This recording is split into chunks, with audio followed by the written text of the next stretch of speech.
निस्वार्थ प्रेम मोक्ष तक ले जाएगा, जो सभी के प्रति हो। जैसे सूर्य सबको प्रकाश देता है बिना किसी भेदभाव के, हम भी इस मूल प्रकृति के अंश हैं।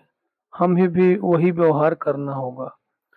सफलता के लिए भगवान ने सूर्य को क्यों उत्पन्न किया? कि सबको रोशनी दे।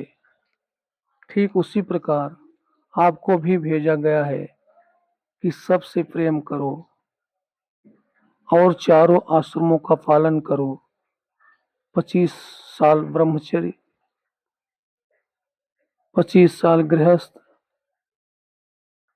25 साल वानप्रस्थ, 25 साल संन्यास। कलयुग में वायु 100 वर्ष है। जब 50 के हो गए तो धीरे धीरे अपनी जिम्मेदारियां बच्चों को देना शुरू कर देना चाहिए। जब 75 के हो गए तो पूरा ध्यान परमेश्वर में, कुछ दिखाई न दे ऐसा जीवन जीना जिससे मोक्ष प्राप्त होगा।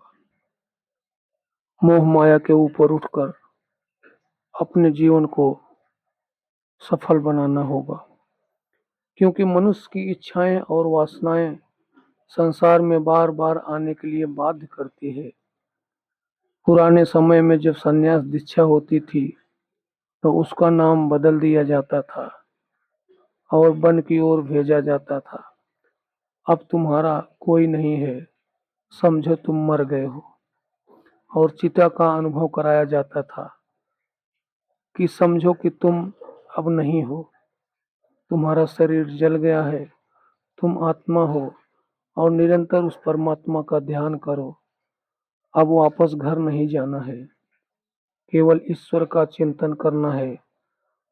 आज भी कुछ जगहों पर ऐसा होता है, उन्हें हमेशा के लिए आश्रम में स्थान दिया जाता है। अब आपको यहीं रहना है।